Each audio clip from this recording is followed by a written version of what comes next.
Speed of 90 ready. આ કામે ફરિયાદ પક્ષ તરફથી આ કામના ફરિયાદી રંજનબેન ભૂપતભાઈ જાધવને આંખ સાંઠથી તપાસવામાં આવેલ છે. આ સાહિદ સોગનપન્ની જુબાનીમાં એવો પુરાવો આપે છે કે બનાવ આજથી આશરે 1.5 વર્ષ અગાઉ મારા ઘરે બનેલો. બનાવના દિવસે સવારે હું મોટા કલોદરા ગામની વસ્તાણા રોડ ઉપર આવેલ મારા ખેતરમાં ડાંગરનો પાક કરેલ હોય, જેથી હું મારા ડાંગરવાળા ખેતરમાં ઢોર માટે ઘાસચારો લેવા ગયેલી અને મારા પતિ બીજા ખેતરે ગયેલ હતા. તે સમયે હું મારા ખેતરમાં ઘાસચારો વાળતી હતી. તે વખતે અમારા ગામના ગંગુભાઈ વેલાભાઈ ભરવાડનાઓની 12 જેટલી ભેંસો લઈને આવેલા અને હું ખેતરમાં હાજર હોવા છતાં તેમની ભેંસો મારા તૈયાર ડાંગરના પાકમાં ચરવા મૂકી દીધેલી. તેથી મેં આ બાબતે ભગુભાઈ ભરવાડને ઠપકો કરતા મારી સાથે બોલાચાલી કરેલી. ત્યારબાદ હું પરત મારા ઘરે જતી રહેલી. ત્યારબાદ સંજયભાઈ ભગુભાઈ ભરવાડ મારા ઘરે દોડી આવેલા અને હું મારા ઘરમાં એકલી હતી અને મારી ધાવણી દીકરી મારા ખોળામાં હતી. તેમ છતાં સવારમાં બનેલ બનાવની અદાવત રાખી મારી સાથે મોટેથી બોલાચાલી કરેલી. તે સિવાય બીજું કાંઈ બનેલ નહીં. મેં આ બોલાચાલીની ફરિયાદ તારાપુર પોલીસ સ્ટેશન ખાતે આ લોકો વિરુદ્ધ આપેલી. મને ફરિયાદની નકલ બતાવવામાં આવે છે, જેમાં મારી સહી છે, જે હું ઓળખું છું, જે રજૂ દાખલ 8 આપવામાં આવે છે. આરોપીને સહી કરાવેલી મને તારાપુર પોલીસે કોઈ પણ કોર્ટમાં લઈ ગયા ન હોય અને કોર્ટ રૂબરૂ જુબાની આપેલ ન હોય તેવું બનેલ નથી. સદર સાહેદે ફરિયાદ પક્ષના કેસને સમર્થનકારી પુરાવો આપેલ ન હોય.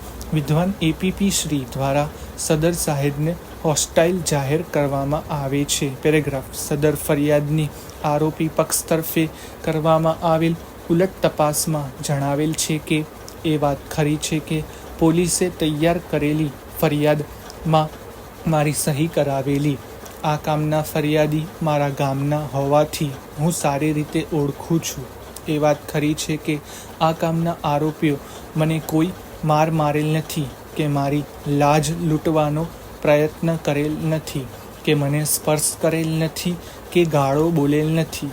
એ વાત ખરી છે કે અમારે આરોપી સાથે રાજી ખુશીથી સમાધાન થઈ ગયેલ છે. એ વાત ખરી છે કે આરોપી સંજયભાઈ ભગુભાઈ ભરવાડ અમારા ઘરમાં આવેલા નથી કે પ્રવેશ કરેલ નથી.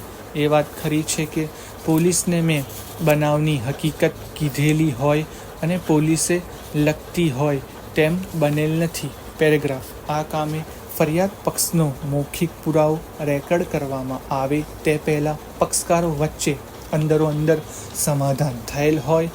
આંક 8-6થી સમાધાન પુરસીસ રજૂ થતાં બંને પક્ષોને પૂછતા તેમજ સમાધાન વાંચી સંભળાવતા અદાલતને સંતોષ થયેલ છે કે પક્ષકારોએ સમાધાન પુરસીસમાં રાજી ખુશીથી કોઈના પણ દબાણ વિના સ્વેચ્છાએ રાજી ખુશીથી સહી કરેલ છે, જેથી સમાધાન રેકર્ડ કરી ક્રિમિનલ પ્રોસિજર કોડની કલમ 320(1)(8) મુજબ ઇન્ડિયન પિનલ કોડની કલમ 323(504) મુજબના ગુના અન્વયે નિર્દોષ ઠરાવી છોડી મૂકવાનો હુકમ કરવામાં આવેલ છે અને બાકીની પૂરતા કેસની ઇન્સાફી કાર્યવાહી આગળ ચલાવવામાં આવેલ છે. પેરેગ્રાફ. વધુમાં ફરિયાદ પક્ષનો પુરાવો પૂરો થતાં આરોપીઓનું ક્રિમિનલ પ્રોસિજર કોડની કલમ 313 મુજબ નોંધવા લાયક પુરાવો ન જણાતા વિશેષ નિવેદન લેવામાં આવે.